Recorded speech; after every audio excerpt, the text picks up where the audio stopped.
Dear students, how are you? I think you are all fine and safe, enjoying the holidays, I feel.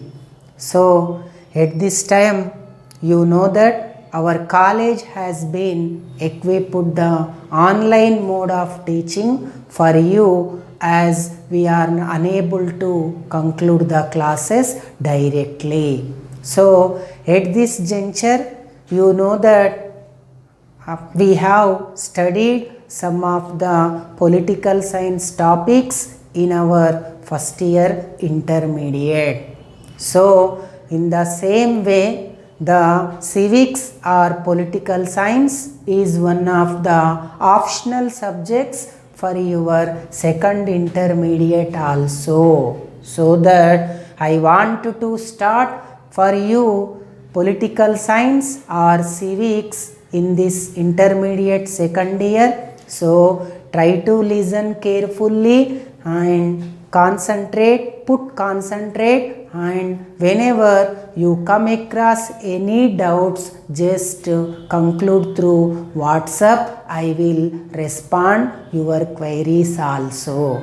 Okay. So if we are going to discuss about the first year topics, you know that generally in our first year intermediate in political science, we especially discussed the political concepts, how the political science has evolved, what is the or is in place, and what is the rights of the citizens, and nationality, nationalism, organs of government, structure of government, and constitution. Like this, some of the few basic concepts how the political science has evolved.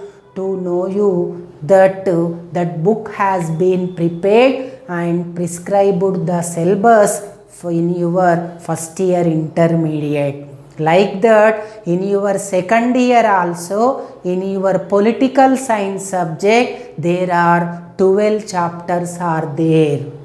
These 12 chapters orientation is to imbibe the knowledge of political science and general activities of the citizen and the administration of the government, and few topics also related to Telangana movement also. So on the first out of these 12 topics, the first one is the introduction to constitution. This is your first topic, introduction to constitution. So you know that what is the basic meaning of the constitution. Generally, constitution is the arrangement it going to describe, define the political structure, organs of government,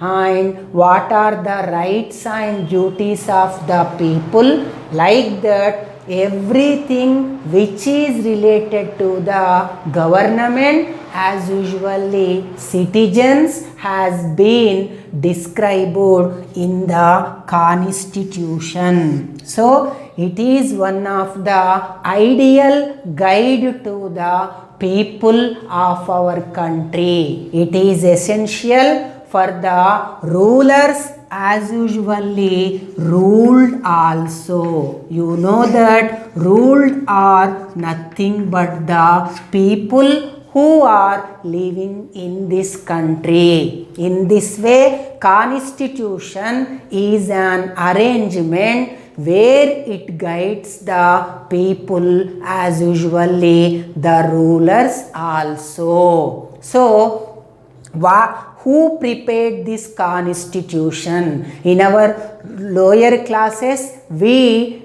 studied that constitution has been prepared by the drafting committee. This was chaired by the Dr. B.R. Ambedkar. He was the main proponent writer who has been devised the constitution for our country. At the same time, it is enacted or approved by the Constituent Assembly. You also know that this Constituent Assembly was chaired by the Dr. Rajendra Prasad. Under his guidelines, the Constitution has been enacted after making some amendments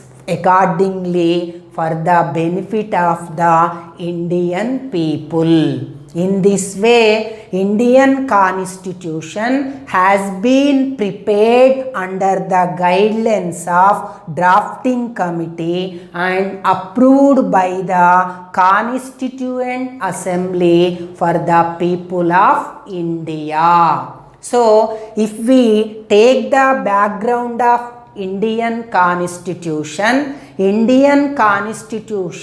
has been evolved itself from the aspirations of the people because of the historical developments and the acts enacted by the British people during their rule. You know that nearly Britishers have ruled our country nearly 200 years. During that time, the people of India totally discontent or dissatisfied about the administrative process of the Britishers because of few reasons. So that the Indians wanted to fought against the Britishers. That movement is nothing but calling as the freedom movement in our general terminology. In our civics, we are going to call it as the Indian national movement. It is nothing but calling as the Indian national movement. This Indian national movement has been run from the year 1851 to 1947, nearly 90 years under the leadership of the different leaders who belongs to violent and non-violence also. So, why this Indian national movement has been occurred? Because of the discontent among the people of India regarding the rule of the Britishers. So, first we try to understand what are the basic causes of the Indian national movement. As we said that it was occurred during 1857 to 1947. So, what are the basic causes for the existence of the Indian national movement in our country? So, the first basic cause is the British colonial rule. British colonial rule. This is the first basic cause. You know that the colonial means establishment of the colonies. The Britishers used to occupy the country by establishing the colonies and try to occupy and get the political power and try to rule the countries in the world. This is the basic aspect of the British colonial rule. If you are going to know about this thoroughly. Here, by establishing the British rule, the British rule is having two aspects. One is the positive aspect and the other one is the negative aspect. In the positive lines, the Britishers have developed many types of the communication systems, infrastructure, and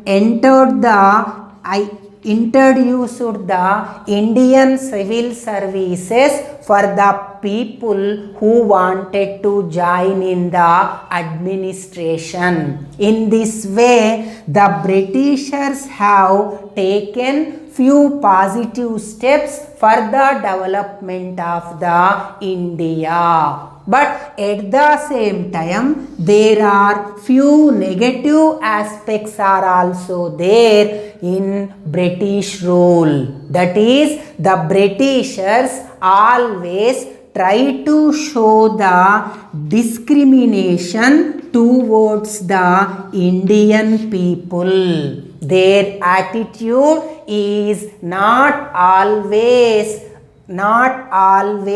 having the positivity towards to the Indians. In this way, they always try to show discrimination between the Europeans and the Indians. They used to repress the people by making different repressive acts also. Because of this, the people of India discontented and they want to fight against the British. As soon as our Indian leaders whenever urge for the British rule, Indian national movement, automatically people cooperated and participated in the Indian national movement. And the second one is the socio-cultural awareness or renaissance. This is another one basic cause for the Indian national movement. You know that there are so many socio-cultural organizations were there in our country during 18th and 19th century, like Ramakrishna Mission and Brahmo Samaj. Like along with these organizations, the people like Swami Vivekananda, Ram Mohan Rai have been fought against the existing then evils in the society. Because of this, the people in our country got the awareness. They going to be know about the truth of the society, fact of our culture. And this nationalism, patriotism automatically developed the concept of the Indian national movement, importance of freedom, and it turned to the participation of the people in Indian national movement. And the third cause is the Great Revolt. You know that the Great Revolt was occurred in the year 1857. This is also nothing but called as the Sipahi Mutiny. That means the Indian soldiers who are working under the Britishers wanted to revolt against the British rulers because of the repressive policies of the Britishers. Not only that, the Britishers shown an attitude which is very discriminative towards to Indian soldiers, though, so that the soldiers dissatisfied because of that circumstances and situations, they wanted to make a rebellion or fight against the British rule. Not only that, along with these Sipais, there are few artisans and other deposed rulers, and like that farmers have been joined this Sipahi mutiny. It become one of the important movement during this Indian national movement. You know that generally Lord Dalhousie was one of the governor generals of our country during the British period. His policies and his acts are very cruel. They are going to crush the people of India. So that against that cruel policies, especially doctrine of lapse, which was prepared by the Lord Dalhousie, made the people to revolt against the British rulers. With this awareness, patriotism, the people joined in the Indian national movement.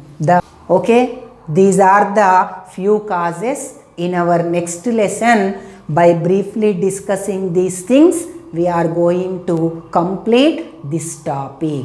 Thank you.